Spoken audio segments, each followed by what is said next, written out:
오늘은 지난 시간에 이어서 우리 속죄소에 관한 말씀을 마저 끝내고자 합니다. 다시 히브리서 9장 1절로 5절 말씀입니다. 같이 읽습니다. 첫 언약에도 섬기는 예법과 세상에 속한 성소가 있더라. 예비한 첫 장막이 있고 그 안에 등잔대와 상과 진설병이 있으니 이는 성소라 일컫고 또 둘째 휘장 뒤에 있는 장막을 지성소라 일컫나니 금향로와 사면을 금으로 싼 언약궤가 있고 그 안에 만나를 담은 금 항아리와 아론의 쌍난 지팡이와 언약의 돌판들이 있고 그 위에 속죄소를 덮는 영광의 그룹들이 있으니 이것들에 관하여는 이제 낱낱이 말할 수 없노라. 아멘.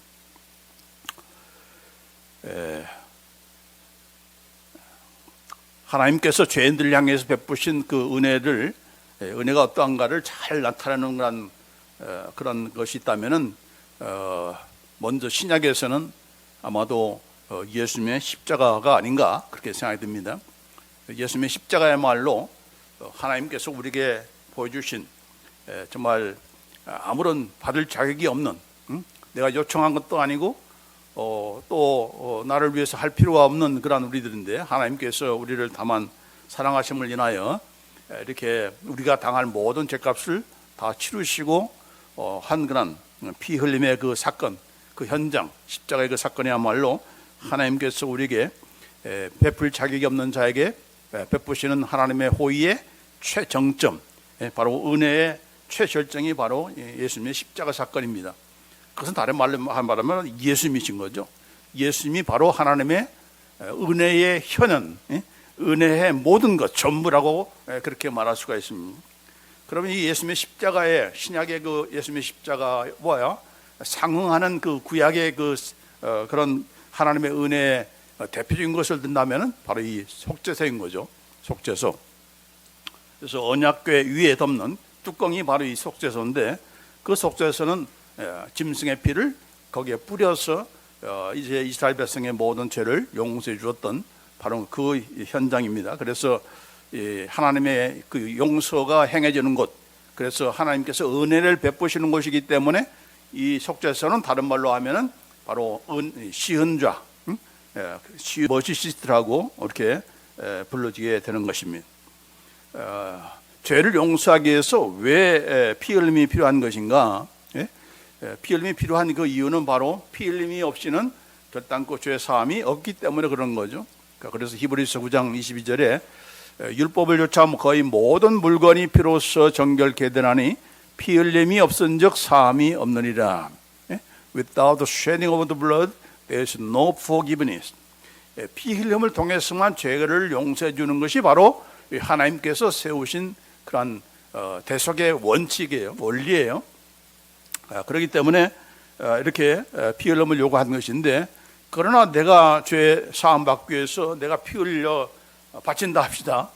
그건 무슨 헌혈하는 것이 아니고 그냥 피 한 방울 떼서 그 속죄소에 뿌리는 것이 아니고 내 피를 완전히 다 흘려서 그걸 담아가지고 그걸 속죄소에다 뿌리는 것이니까 내가 내 죄를 용서함 받기 위해서 나는 피 흘려 이렇게 바치겠다. 그러면 이미 피가 다 바쳤으니까 그 사람 죽고 마는 거죠. 그러니까 아무리 바친들 이미 죽어버렸는데 그 죽은 사람이 내가 용서함 받았는 것인가를 알 길이 없는 겁니다. 그렇기 때문에 그 사람을 대신해서 짐승의 피를 요구한 것이죠. 하나님께서 정하신 양이나 소나 염소, 흠없는 것들을 그런 피를 이제 1년에 한 번씩은 대지상이 지성소 안에 들어가서 바로 그 지성소 안에 있는 그 언약궤 위에 그 속죄소의 뚜껑에 뿌리면은 그걸 통해서 이스라엘 백성의 죄를 용서해 주었던 거죠. 자, 그런데 그것은 짐승의 피에 불과한 거죠. 그러니까 이 사람의 그 죄를 용서함 받기 위해서는 사람이 흘려야 되는데, 근데 아까도 얘기했지만은 사람의 피, 내 피를 흘리면은 나는 이미 죽고 없으니까 우리가 속죄함 받았다는 거나 증거를 얻을 수 없는 거 아니겠습니까? 자, 그렇기 때문에 소나 이런 송아지나 염소의 피가 아니라 사람의 피, 사람의 피가 그 문제에 온전한 그런 해결이다 하는 것을 얘기하는 것인데, 그 사람의 피는 결국은 그 사람이 죄가 있으면은 그 사람도 다른 사람이 자기를 위해서 또 피를 바쳐야 되는 거 아닙니까? 그러니까 나를 위해서 내 죄를 진정으로 용서받을 수 있는 사람은 바로 죄가 없는 인간이어야 된다. 죄가 없는 사람의 피야말로 나의 죄를 대신 씻을 수 있다. 이렇게 보는 것입니다. 그렇기 때문에 죄가 없으신 분은 오직 사람이 아니고 하나님밖에 없는 거죠. 그래서 하나님이신 예수님께서 어떻게 염소나 송아지나 양으로 이 땅에 오신 것이 아니라 사람으로, 참된 사람으로 오신 것입니다. 그게 바로 예수님께서 이 땅에 인간의 몸을 입고 내려오셔야 될 이유인 거죠. 그래서 히브리서 여기 9장 12절에 염소와 송아지의 피로 하지 아니하고 오직 자기 피로 영원한 속죄를 이루사 단번에 성소에 들어가셨느니라. 이제는 더 이상 염소나 송아지의 피가 아니라 오직 자기의 피로, 바로 예수님의 피로 영원한 속죄, 계속해서 반복해야 됐잖아요. 해마다 드려야 되고 죄를 지을 때마다 바쳐야 되는데 이제는 예수님께서 단 한 번 피 흘려 십자가상에서 죽음으로 영원한 속죄를 이루어서 단번에 성문도의 성소에 들어갔다. 여기 once for all, 반복되는 것이 아니고 이렇게 또 해마다 드리는 것이 아니라 이제 한 번으로 만족한, 그것으로 충만해진, 완전해진 그러한 속죄를 드렸기 때문에 이렇게 단번에 영원한 속죄를 드리셨다라고 그렇게 말씀하고 있는 겁니다. 자, 그래서 이런 예수님이기 때문에 예수님께서 이렇게 구약에 나오는 이 속죄소의 모든 것들은 결국 누구를 가리키는 것인가? 바로 예수님을 가리킨 거죠. 그래서 예수님께서 피 흘려 죽으심으로 이렇게 우리의 죄를 용서할 뿐만 아니라 어떤 또 현상이 일어났는가, 어떤 결과가 나타났는가? 바로 마태복음 27장 51절 말씀 있는 것대로 이에 성소 휘장이 위로부터 아래까지 찢어져 둘이 되고, 성소에서 지성소 들어가는 데에 휘막이 있습니다. 그래서 그 휘막 안에는 오직 대지장이 1년에 한 번씩 들어가는데 예수님께서 피 흘려 죽자 이 성소의 휘장이 위에서부터 아래로 쫙 갈라진 거예요. 그래서 완전히 찢어져 둘이 되었다. 결국은 그래서 어떻게 됩니까? 이제는 대지장이 많이 들어가는 것이 아니고 바로 참된 영원한 대지장이신 예수님께서 단번에 피를 흘리심으로 그 예수님을 믿는 자는 어느 때이고 어느 곳에든지 예수님의 이름으로 예수님의 피의 공로를 의지해서 지성소가 뭡니까? 바로 하나님이죠. 하나님을 만날 수 있는 그런 특권을 갖게 된 겁니다. 이게 바로 하나님께서 우리에게 베푸신 그런 은혜인 거죠. 그래서 히브리서 10장 19절로 20절 말씀에, 자, 그러므로 형제들아 우리가 예수의 피를 힘입어 성소에 들어갈 담력을 얻었나니 그 길은 우리를 위하여 휘장 가운데로 열어놓으신 새로운 살길이요 휘장은 곧 그의 육천이라. 이렇게 되어 있습니다. 새로운 산길인데 리빙 길, 새로운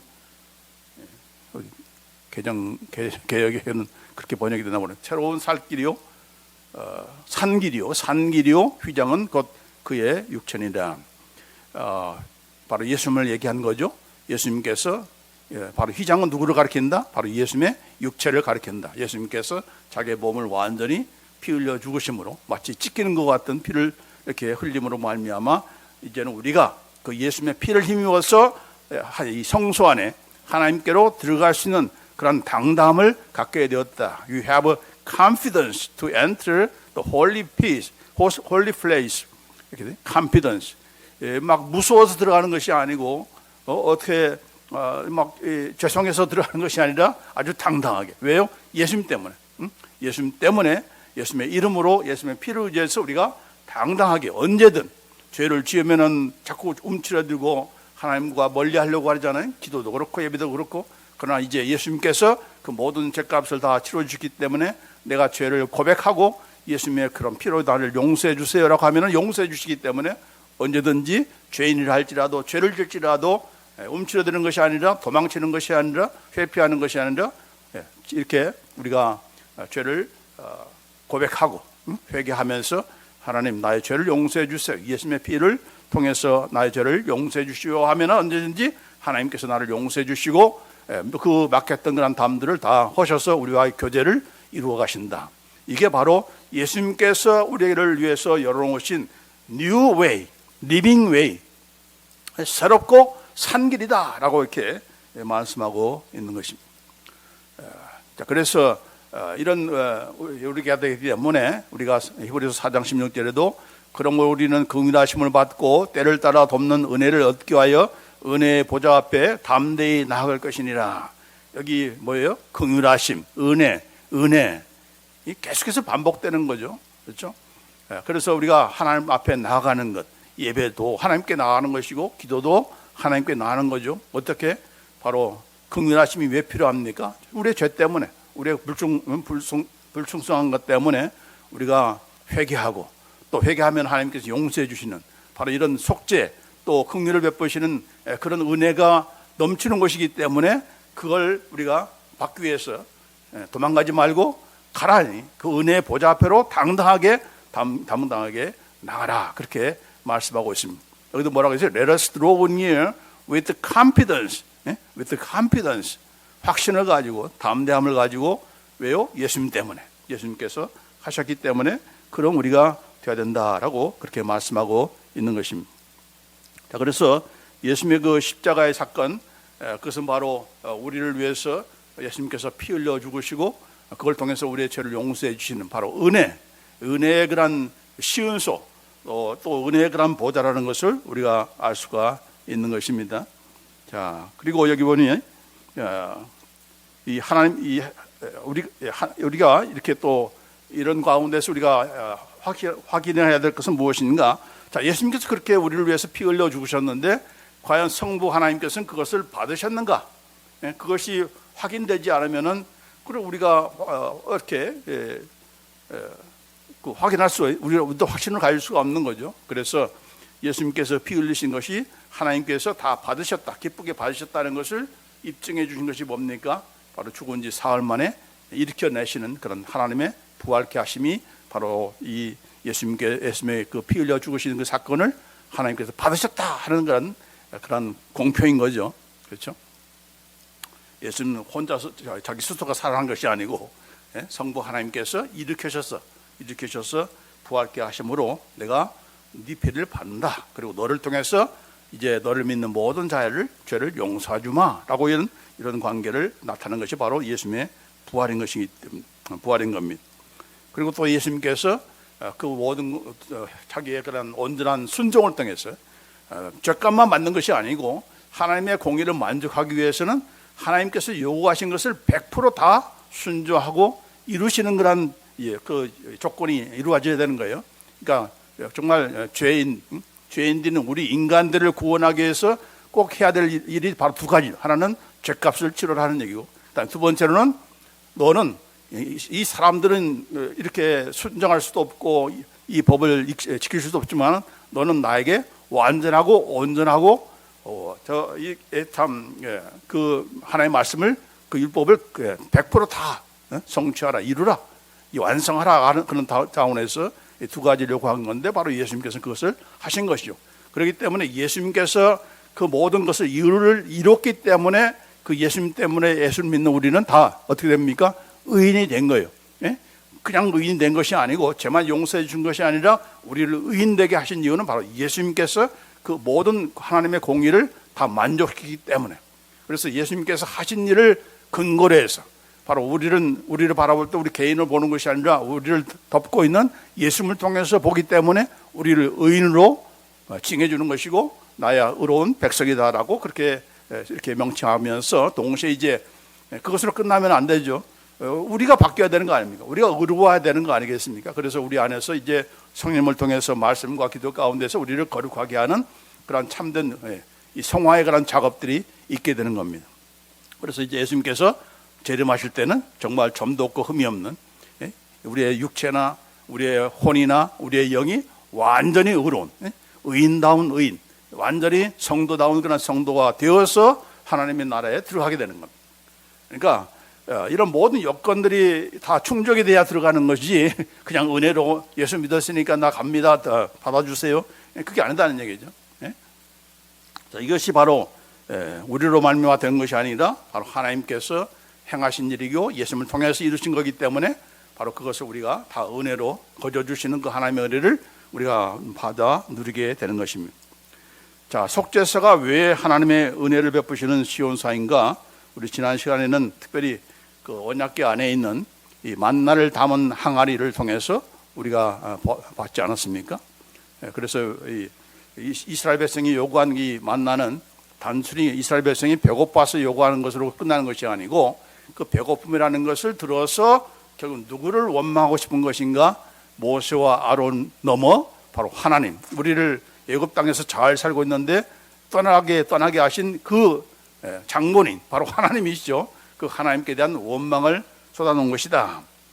그것은 또 그래서 하나님께서는 그 원망의 소리를 들어주셨잖아요. 그래서 다 배고픔을 채워주면서 그러고 나서 너희들이 배고픔이 채워졌을 때 내 말을 순종하는지 한번 보자 라고 하면서 너희가 너희의 본래의 그런 상태를, 본래의 그 수준을 모르고 있구나, 그것을 알게 하라고 알려주기 위해서 바로 만나를 내리신 거죠. 그렇죠?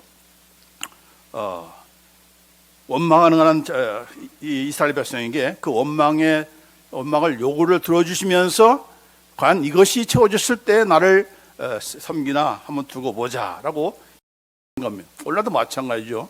열심히 기도해서 하나님 응답받으면은 기도할 때 마음과 응답받고 난 그런 마음이 완전히 달라지잖아요.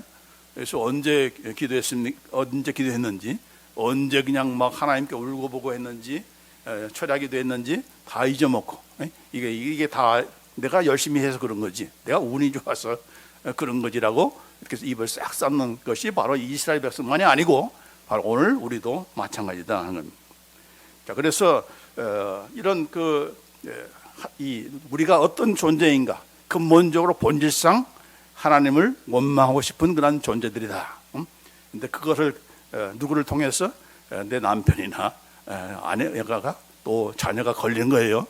또 목사님이 걸린 거예요. 그걸 통해서 결국은 누구를 원망하고 싶은 건가? 하나님 왜 이런 상황이 나에게 허락되게 하십니까? 라고 불평하는 것입니다. 자, 그런데 그걸 통해서 하나님은 다 들어주시면서 네가 정말 어떤 존재라는 것을 모르고 있구나, 네가 누구라는 것을 모르고 있거나 그걸 깨우치기 위해서 이렇게 만나를 내리신 것이고, 또 뿐만 아니라 사람이 떡으로만 사는 것이 아니라 하나님의 약속의 말씀, 하나님의 입에서 나오는 말씀, 내가 가나안 땅으로 보내라고 해서 그 계획을 가지고 너희를 이렇게 떠나라고 한 건데, 여기서 너희를 죽이면 내가 한 그런 계획과 내가 한 그런 약속들이 뭐가 되느냐?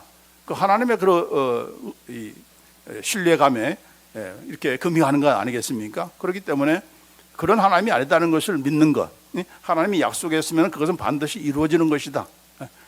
우리를 굶어 죽이기 위해서 굶어 죽을 데가 없어가지고 광야에서 죽이겠느냐? 그런 이렇게 믿음의 그런 확신을 가지고 하나님을 신뢰하는 그 하나님의 입에서 나오는 그 약속의 말씀을 가지고 우리가 살아야 된다는 것을 보여주는 것이 바로 이 만나를 항아리에 담아서 언약궤 안에 집어넣으라고 보관하라고 한 그런 내용인 것입니다. 그래서 이런 먹으면은 또 배고프고 또 먹어야 되는 그런 이 만나가 아니라 영원히 목마르지 않고 배고프지 않는 그런 참 만나로서 생명의 떡으로 오신 분이 바로 예수입니다. 근데 그 생명의 떡을 우리가 받기 전에는, 그러기 전에 무엇이 행해야 되는 겁니까? 예수님께서 우리의 모든 불평, 우리의 원망을 다 대신 짊어지고 하나님의 저주를 받아서 피 흘려 죽으심으로 그것이 이루어진 것이다. 그래서 바로 이런 하나님의 놀라운 기적의 역사지만은, 그러나 그 기적 가운데서 이스라엘 백성이 가했던 불평과 원망들, 우리의 죄, 우리가 하나님의 말씀을 지키지 못하는 이런 그 불법에 관한 죄, 이런 죄들을 다 예수님께서 용서하셔야 되기 때문에 바로 그것을 속죄소 밑에다가 두게 한 것입니다. 그러니까 놀라운 하나님의 이적을 나타내는 그런 사인이기도 하지만, 그 샘플이기도 하지만, 그러나 이것이 바로 예수님의 보혈의 피를 통해서만 덮어지고 또 용서함 받고 되는 것을 말해준 것이 바로 이 만나를 담은 항아리, 그런 그것을 우리 법궤 안에, 언약궤 안에 둔 그런 이유이다 하는 것입니다. 자, 오늘 이제 나머지 두 가지를 마저 우리 살펴보고자 합니다. 자, 나머지 두 가지 가운데 하나는 무엇입니까? 여기 보여준 대로 여기 좀 이게 이제 뚜껑이 바로 속죄서이죠. 속죄서고, 이건 법궤 혹은 언약궤 혹은 증거궤, 이렇게 다른 이름으로 말해집니다. 그 법궤 안에는 이 만나를 담은 항아리와 이 아론의 쌍난 지팡이, 그 다음에 두 돌판, 십계명을 기록한 그런 두 돌판이 있게 되는데, 자, 먼저 우리 아론의 쌍난 지팡이에 대해서 우리가 보겠습니다. 자, 이 아론의 쌍난 지팡이는 민수기 16장, 17장에 기록이 되어 있습니다. 그 당시에 고라라는 그런 사람이 주축이 돼가지고 250명이 합세를 해서 모세하고 아론에 대항해서 야, 너희들이 우리가 너를 우리 백성의 그런 리더를 뽑은 것도 아니고 갑자기 나타나가지고 뭐 혼자서 너네 둘이서 이렇게 막 잘난 체 하는데 너희들만 잘났냐라고 하면서 이 모세와 아론에 대한 그런 리더십에 대해서 결국은 항의를 한 거예요. 반박을 한 겁니다. 반발한 거예요. 그래서 그런 말을 듣자 이 모세가 뭐라고 했습니까? 야, 우리가 하고 싶어서 지금 이 일을 하고 있는 게 아니야. 하나님께서 세우신 것이고 하나님께서 하라고 하셔서 내가 여기까지 온 거지 우리가 하고 싶어서 온 것이 아니다는 것을 말씀하고 있습니다. 민수기 16장 28절에 모세가 이르되 여호와께서 나를 보내사 이 모든 일을 행하게 하신 것이요 나의 임의로 함이 아닌 줄을 이 일로 말미암아 알리라. 내가 우리들이 하고 싶어서 이렇게 한 것이 아니다. 오직 하나님께서 보내서 하신 것이다 라고 하면서 너희들이 이렇게 하는 것은 결국은 하나님을 멸시하는 것이다. 하나님께 대적하는 것이다. 왜냐하면 우리가 하고 싶어서 온 것이 아니니까 그걸 반대하고 거기에 대해서 이렇게 반대그런 기반을 항의를 하면은 결국 누구한테 항의하는 것입니까? 그를 보내신 하나님을 대적하는 거죠. 그렇기 때문에 너희들은 하나님을 대적하는 것이고 하나님이 멸시하는 것이다라고 하는 것을 말하면서 결국 그 일로 말미암아서 어떤 일이 벌어졌습니까? 갑자기 고라와 250명이 함께 있는 그 땅이 푹 꺼진 겁니다. 요새 무슨 도로 꺼지는 현상들이 한국에도 많이 나타나는데 갑자기 땅이 떨어지고 마치 지진이 땅이 쫙 깔아지면서 그 안에서 불이 나와가지고 결국 250명이 이렇게 다 죽게 된 거죠. 결국 무엇을 얘기합니까? 인간의 어떤 판단을 가지고 하나님께서 하실 일에 대해서 시시비비를 가리려고 하는 그 인간의 잘못된 그런 생각을 고쳐주시고 이건 내가 한 거야, 내가 시킨 거야, 내가 뽑은 거야, 내가 하라고 한 것을 저들이 한 거야라고 하면서 하나님의 그 하심에 대해서 일하심에 대해서 반대하고 항의하는 자를 하나님께서 이렇게 멸하시고 그 택하신 자들을 보호한다는 그런 차원에서 그 일을 한 것입니다. 그런데 이런 하나님의 엄미하신 그런 심판을 있음에도 불구하고 이제는 이스라엘 백성이 들고 일어난 거예요. 이르되 너희가 여호와의 백성을 죽였도다 하고 회중이 모여 모세와 아론을 칠 때에 이렇게 됐습니다. 원망하면서 너희가 여호와의 백성을 죽였다. 이 하나님의 이름은 또 거기다 잘 갖다 붙여요. 하나님께서 죽이신 건데 실제로는 하나님께서 하나님의 백성을 하나님이 죽이셨는데 그걸 왜 하나님께서 죽이셨냐 이렇게 따지지 못하고 너희가 그랬다. 응? 너희가 이렇게 했다고 하면서 회중들이 모였습니다. 많은 사람들이 이렇게 모여가지고 이제 공격하며 이 모세와 아론을 만나기 위해서 이제 진쪽으로 좀 가려고 하는 그런 찰나에 어떤 일이 벌어졌는가? 하나님께서 진노하셔가지고 이제 그들 가운데 이 전염병이 돌게, 연병이 돌게 하셨어요. 연병이 돌게 하셨어요. 근데 그 일을 재빨리 이 모세가 알고 아론을 시켜서 이렇게 그 제단 불이 담긴 향로를 그 진중에 가져가지고 그치게 했다라고 이렇게 민수기 16장 49절에 그렇게 나와 있습니다. 그러니까 향로에 그런 불을 붙여서 그것을 이 연병이 도는 그 현장에 이 아론이 들고 갔더니 거기에 그만 전염병이 그치게 된 겁니다. 그런데 그 일이 적게 그 일을 하기 전에 결국은 자그마치 얼마나 사람들이 죽어갔나 14,700명이 일시에 이렇게 연병으로 말미암아 죽게 된 겁니다. 이 엄청난 숫자가 이렇게 죽게 된 거죠. 그러니까 지금 모세가 아론을 통해서 빨리 제단으로 가가지고 향로에다 거기 불을 담아서 가지고 가라고 한 그 시간이 뭐 얼마나 많이 걸리겠습니까? 그럼에도 불구하고 얼마나 죽었는가? 14,700명이 죽게 된 겁니다. 무서운 그런 사건이죠. 경고의 그런 하나님의 그 사건이죠. 근데 그것으로 끝나지 않으게 하시고 또 이스라엘 백성이 또 어떻게 반항할지 알기 때문에 하나님을 원망하는, 또 모세와 아론을 원망하는 그들의 죄에 대해서 더 확실하게 하기 위해서 하나님께서 이 모세와 아론을 쓰는 것이 저들의 의견이나 저들의 계획 때문이 아니라 하나님께서 하신 일이라는 것을 더 확실하게 도장을 찍어야 이스라엘 백성이 그 리더십을 따라올 거 아닙니까? 그래서 어떤 일이 벌어집니까? 12지파에 하나씩 막대기를 이렇게 준비하라 가지고 그 이름을 다 썼어요. 그러니까 모세 지파마다 12지파가 있지 않습니까? 그 지파마다 자기 이름을 다 써서 이 법궤 앞에다가 두라, 그렇게 말씀하십니다. 민수기 17장 4절 5절 말씀이죠. 그 지팡이를 회막 안에서 내가 너희와 만나는 곳인 증거궤, 바로 이 언약궤 또는 법궤, 똑같은 말이에요. 그 증거궤 앞에 두라. 내가 택한 자의 지팡이에는 싹이 나리니 이것으로 이스라엘 자손이 너희에 대하여 원망하는 말을 내 앞에서 그치게 하리라 했습니다.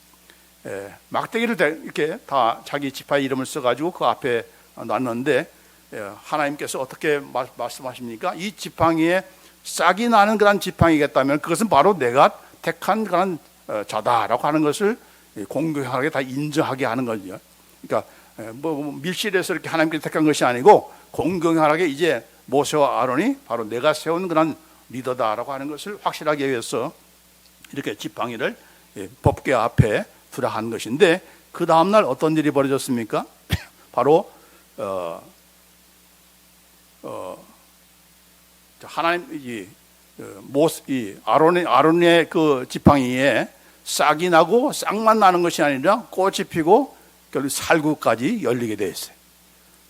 그래서 하나님께서 이렇게 모세와 아론을 그냥 자기들이 좋아서 하고 싶어서 리더가 된 것이 아니고 하나님께 세웠다는 것을 확실히 하고, 그래서 더 이상 모세나 아론에 대해서 원망하지 않고 또 하나님께 대해서 원망하지 않도록 그렇게 하나님께서 확실하게 도장을 찍은 것입니다. 이것도 계속해서 등장하는 말이 뭐예요? 바로 원망이라는 단어입니다. 모세와 아론을 원망하여라고 했어요.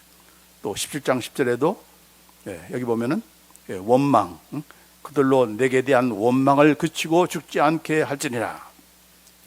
영어로 그럼블링이라고 되어 있죠. 그래서 여기 보면은 they are grumbling against me라고 이렇게 되어 있습니다. 그래서 이 원망하는 것이 결국은 하나님께서 그들을 책망하시는 한 이유인 것인데, 바로 이 아론의 쌍난 지팡이는 하나님께서 이런 놀라운 이적을 행했다는 것에만 목적이 있는 것이 아니고, 궁극적인 이유는 바로 저들의 불평, 저들의 원망, 또 그것이 하나님께 대한 도전이고 하나님께서 하실 일에 대해서 이렇게 반기를 들고 그걸 따라가지 못하고 순종하지 못하는 그런 불신, 그것을 씻어야 되기 때문에, 그것을 용서해야 되기 때문에 이 아론의 쌍난 지팡이를 법궤 안에다가 두라, 그렇게 말씀하신 거죠. 그렇죠? 이스라엘 백성만이 아니고 우리의 생활 가운데서도 항상 서로 원망하는 그런 우리들 아닙니까? 남편과 아내 가운데서도 남편이 아내를 원망하고 또 아내는 남편을 원망하고, 부모는 자녀를, 자녀는 부모를, 또 교인들은 목사님은 교인들을, 또 나라에서는 국민들은 이 대통령을, 또 리더자를 원망하고, 또 윗사람들은 또 아래 또 백성들을 원망하는, 이 원망하는 그런 이 모든 것들, 그것이 바로 우리들이야 다 원망 받을 만한 그런 존재 아닙니까? 그렇죠? 원망을 듣지 않아도 될 사람이 누가 있겠습니까? 그런 흠이 없는 사람이 누가 있어요? 한 사람도 없는 거죠. 그러나 그 원망을 어떻게 우리가 해결할 수가 있습니까? 첫째로는 그 원망을 결국은 누가 덮어야 되는가? 바로 예수님께서 피 흘려 주심으로 그것을 다 용서해 주시고 갚아 주시면 되는 것이고, 또 한 가지 우리 스스로가 해야 될 일이 뭡니까? 하나님께서 행하시는 일에 대해서 그분이 행하시는 일이 가장 정확하고 가장 우리에게 유익이 된다는 것을 알고 기다려라. 그 하나님의 말씀 따라서 순종하라. 남편이 남편 나와서 복종하는 것이 아니다. 하나님께서 세우신 원칙이고 그건 하나님께서 세우신 그런 원리다. 그걸 따라서 네가 살아라. 그게 바로 너에게 유익한 거야. 이게 하나님께서 하시고 명령한 것에 대해서 우리가 처음에는 이해가 안 되더라도 참고 기다리고, 하나님께서 시작하신 일인데 그만두실 리가 없지. 하나님께서 그분의 가장 좋은 선하신 프로세스에 따라서, 그 과정에 따라서 나를 인도하실 거야. 저분을 인도하실 거야. 아직은 좀 마음에 차지 않지만은, 내 마음에 차지 않지만은 하나님 분명히 그렇게 방향으로 인도하실 거야. 하나님께서 일하시는 것을 인정할 줄 알아야, 그래서 기다리고, 그래서 참고 견디고, 또 그런 여유를 가지고 우리가 바라볼 때에 원망하지 않을 수가 있는 거죠. 그렇죠? 원망하는 것은 뭡니까? 자꾸 내 성에 안 차니까 원망하는 거잖아요. 그런데 하나님은 플랜이 있다. 나에게 대한 플랜만이 아니라 저 사람에 대한 플랜도 있고 저 사람에 대한 계획도 있으니까, 하나님께서 지금 어떻게 인도하신가를 알게 되면은 내가 앞에 나서 가지고 야 너만 잘났어? 이렇게 하면서 모세와 아론에 대해서 대항하는 그런 일이 없게 된다 하는 것입니다. 이렇게 해야 결국은 이런 원망과 불평이 사라지게 되는 겁니다. 하나님께서 그렇게 참 예수님의 피를 통해서 용서해 주는 것만이 아니고, 우리 역시도 그 하나님께서 하시는 일에 대해서, 이건 내가 하는 일이야, 내가 시킨 일이야, 내가 세운 권위야, 내가 세운 원칙이야, 너 따라가야 돼. 그게 바로 너한테 정말 유익이 되는 거고, 그 상대방에도 유익이 되는 거야. 모두의 유익을 위해서 그렇게 한 거니까, Do you understand? Can you follow me? 이렇게 하는 거예요. 그럼 우리가 되어야 결국 우리가 불평과 원망에서 벗어날 수가 있다. 자, 이제 마지막으로 언약궤 안에는 바로 세 가지 중에 이제 마지막 뭐갑니까? 돌판들. 우리말에는 돌판들이라고 했는데, 우리는 두 돌판. 그래서 10계명이 기록된 두 돌판. 돌판이라고 했는데, 양손에 모세가 이제 하나님께 받고 나서 양손에 가지고 내려왔잖아요. 그러니까 우리가 두 돌판이라고 그렇게 가정하는 거죠. 그러나 영어성에 보면은 그냥 돌판들이라고 복수형화되어 있습니다. 그래서 여기 그림에도 보면은 다 이제 두 돌판, 하나님께 대한 그런 계명과 또 인간들에 대한 그런 계명을 이렇게 나눠서 우리가 생각하게 되는데, 어쨌든 간에 이제 이 법궤가 왜 이 언약궤 안에 들어가 있게 된 것인가라고 하는 그 이유를 우리가 찾아보기를 원하는 것입니다. 자, 이 언약궤 안에 들어가 있던 그 두 돌판은 어떤 돌판인가? 왜 거기에 들어가 있는가? 그것이 첫 번째 돌판이 아니라 두 번째 돌판이었다는 그런 사실 때문에 거기에 들어가게 된 겁니다. 자, 첫 번째 하나님께 받은 그런 두 돌판은 어떻게 됐습니까? 이스라엘 백성에게 알리기도 전에, 알려주기도 전에 깨버렸어요. 모세가 화가 나가지고. 왜 화가 났습니까? 모세가 산에 올라가서 하나님과 만나는 이 시간이 날이 굉장히 길어지니까 밑에서 이스라엘 백성이, 야, 이거 모세가 어떻게 되는지 모르고 우리를 위해서 우리를 인도한 그런 신을 우리가 만들자라고 하면서 결국은 다 금은 가져오라 가지고 금 송아지를 만들어서 이것이 바로 우리의 신이다. 우리를 애굽 땅에 데리고 온 인도한 그런 우리의 신이다라고 하면서 이 송아지를 우상을 만들어 놓고 거기서 막 춤추고 난리를 친 거예요. 그 광경을 이제 산에 내려오는 모세가 보니까 얼마나 화가 나겠습니까? 그래서 그냥 돌판을 던져서 깨버렸어요. 보여주기도 전에 화가 나가지고, 여기 출애굽기 32장 19절 말씀에 진에 가까이 이르러 그 송아지와 그 춤추는 것들을 보고 크게 노하여 손에서 그 판들을 산 아래로 던져 깨트리니라. 그렇게 됐습니다. 결국은 뭡니까? 들어가 있는 언약궤 안에 들어가 있는 이 두 돌판은 너희들은 하나님 약속의 말씀을 듣기도 전에 죄를 범한 죄인들이라는 것을 고소하는 하나님의 고소장입니다. 꼼짝 못하게 하는, 너희들은 하나님의 약속의 말씀을 듣기도 전에 우상을 만들고, 그 우상을 만들 정도니까 그 하나님의 말씀을 또 지킬 수 있는 그런 위인들이 아니다는 것을 확실하게 도장 찍는 것이 바로 언약궤 안에 두 번째 돌판들이 들어가 있게 된 그런 이유인 것입니다. 자, 왜 하나님께서 이렇게 지키지도 못하고 주기도 전에 우상이나 만드는 이스라엘 백성에게 왜 그 두 돌판은 십계명을 주기를 원하신 것입니까? 그 이유는 바로 그것을 통해서 우리가 이 죄라는 것이 뭡니까? 법을 어기는 것이 죄죠. 법을 어기면은 죄가 되는 겁니다. 그렇기 때문에 정치가들이든 뭐 하는 사람이 다 법을 만드는 거 아닙니까? 그게 정말 유익한 법이어야 되는데 어떻게든지 이런 법을 세워놔야 거기에 위법이 되어서 범법 행위가 될 때 거기에 처벌을 할 수가 있으니까 그 법을 만드는 건데, 마찬가지로 왜 십계명을 만들어 주신 것인가? 바로 우리가 그 하나님께서 요구하시는 법을, 계명을 지키지 못한 죄인이라는 것을 확실하게 도장짓기 위해서 십계명을 주신 것입니다. 너희는 이것을 지킬 수 있어라고, 그것을 지킬 수 있기 때문에 주신 것이 아니고, 첫째로는 그걸 못 지키는 너희의 수준이라는 것을 확실하게 하기 위해서 십계명을 주신 것입니다. 자, 여기까지 그 계명을 다 지킨다고 할지라도 탐하지 말라, 탐내지 말라, 거기에 대해서 뭐 지킬 수 있는 인간이 있습니까?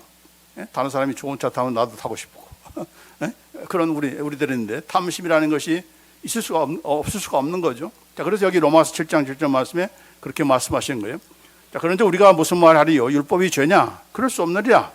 율법으로 말미암지 않고는 내가 죄를 알지 못하였으니, 곧 율법이 탐내지 말라 하지 아니하였다면 내가 탐심을 알지 못하였으리라.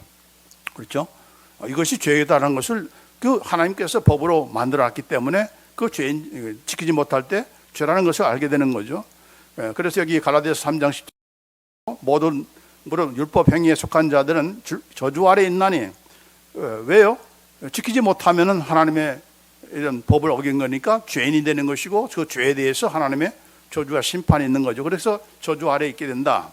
기록된 바 누구든지 율법책에 기록된 대로 온갖 일을 항상 해가지 아니하는 자는 저주 아래 있는 자라 하였습니다. 뭐 한두 가지 지키면 되는 것이 아니고, 모든 그 내용들, 온갖 일을 한 번 딱 지키는 것이 아니라 항상 지키지 못한 것이 바로 우리잖아요. 그런 우리이기 때문에 우리는 죄인인 것이고, 그 죄 때문에 하나님의 저주 아래 있다라는 것을 확실하게 도장 찍힌 것이 바로 이 두 십계명을 주신 이유인 겁니다. 그래서 그 지키지 못한 죄인들, 하나님의 저주를 누가 대신 받으신 거예요? 예수님께서 대신 받으신 거죠.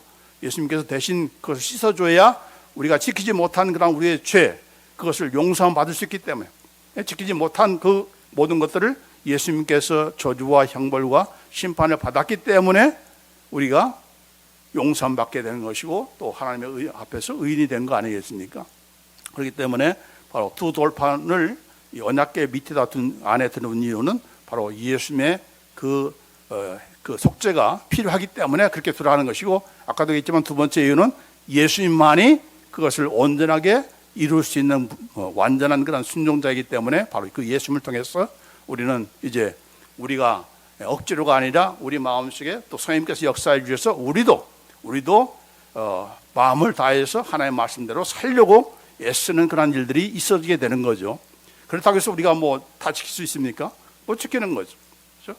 수시로 어기고 또 수시로 또 이렇게 참 하나님의 마음을 섭하게 하는데, 그때마다 우리는 예수님의 피를 통해서 우리가 죄를 고백하고, 내가 또 실수했습니다, 내가 또 이런 죄를 지었습니다, 어제도 졌는데 오늘도 졌군요, 죄송합니다, 하나님 용서해 주세요 라고 하면은 예수님의 보혈의 그 속죄소로 우리를 다 씻어주기 때문에, 그걸 우리가 계속해서 이렇게 언약궤를 이 법궤 안에 두라 한 것입니다. 자, 이 세 가지가 바로 결국은 무엇입니까? 다 하나님께서 우리가 어떤 존재라는 것을 나타내는 그런 도구인 것이죠. 세 가지, 이 만나를 담은 항아리, 또 아론의 쌍난 지팡이, 또 이 십계명을 기록한 두 돌판, 이 모든 것들은 다 하나님의 놀라우신 이적을 나타내는 그런 사건이기도 하지만은, 동시에 이 모든 것들을 통해서 주시는 과정에서, 또 주셨다 하더라도 우리가 완전히 지킬 수 없는, 전혀 결단코 지킬 수 없는 우리의 그 본질상 그 우리의 죄성 가지고는, 우리의 이 원망과 불평과 가지고서는 하나님이 하시는 일도 이해도 못하고 따라가지도 않고 거역하는 그런 우리의 모든 잘못된 그런 죄, 우리의 그런 불순종, 이런 것들을 다 누가? 예수님께서, 속죄소가 되시는 예수님께서 어린 양의 피로써 이 땅에 오신 하나님의 보라 세상 죄를 지고 가는 하나님의 어린 양이라고 하면서 세례요한이 속였던 마찬가지로 그 어린 양의 피로써 예수님께서 남김없이 십자가에서 피 흘려 죽으시기 때문에 그걸 하나님 예수님께서 대신 우리의 지키지 못하는 그런 죄에 대한 심판, 죄에 대한 죄값, 바로 하나님의 저주와 정죄와 심판을 이렇게 다 받으심으로 우리를 용서해 주시고 뿐만 아니라 우리가 이제 그 예수님을 통해서 언제든지 하나님 앞에 이제 막힌 그런 담이 아니라 대지장만 한 번 1년에 한 번 들어가는 그런 지성소가 아니라 예수님께서 그분이 다 이제 들어갈 수 있는 산 길, 새로운 길을 우리 앞에 열어놓기 때문에 여러분이 언제든 누구든 어느 곳에든 목사를 통해서가 아니고 신부를 통해서가 아니라 예수의 이름으로 하나님 앞에 나가서 기도를 통해서 예배를 통해서 이 속썩이는 자녀가 또 왔습니다. 그러나 용서해 주세요. 예수님의 보혈의 피로 나의 죄를 용서해 주세요. 라고 하면 하나님께서 언제든 용서해 주시고 은혜를 베푸시는 그곳이 바로 시은자가 하나님의 은혜를 베푸시는 그 놀라운 보좌가 바로 예수님의 속죄소요, 구약의 속죄소요, 바로 예수입니다. 그래서 결국은 하나님의 은혜에 그런 나타나는 그런 샘플이지만은 그런 실체지만은 이 속죄소는 결국은 예수님을 상징하는 거죠. 예수님이야말로 하나님의 은혜가 완전히 온전하게 최고로 절정으로 나타나는 그것이 바로 예수입니다. 그러니까 예수님을 통해서 우리는 우리의 죄를 용서함 받고 그 예수님을 통해서 날마다 공급하시는 하나님의 의제를 받기 위해서 은혜의 보좌 앞에 우리가 당당하게 오늘도 뻔뻔스럽게 나가야 된다. 내가 이렇게 죄를 졌는데 어떻게 나갑니까? 그렇게 뒷걸음치지 말고 오늘도 당당하게 with confidence 확신을 가지고 나가면서 그럴 때 하나님은 은혜를 베풀어 주신다. 그걸 내 자존심 내세우면서 내가 좀 나중에 떳떳해하면 교회 나가겠습니다. 이런 사람들은 전부 다 하나님의 은혜를 거부하는 사람이에요. 거부하는 사람. 나가면 나아갈수록 하나님은 은혜를 베풀어 주신다. 그 은혜를 베푸신 것을 가지고 우리도 다른 사람에게 은혜를 베푸는 그런 우리의 은혜의 그런 가정, 은혜의 교회, 은혜의 그런 성대 그런 삶이 되기를 간절히 원합니다. 기도하십시다.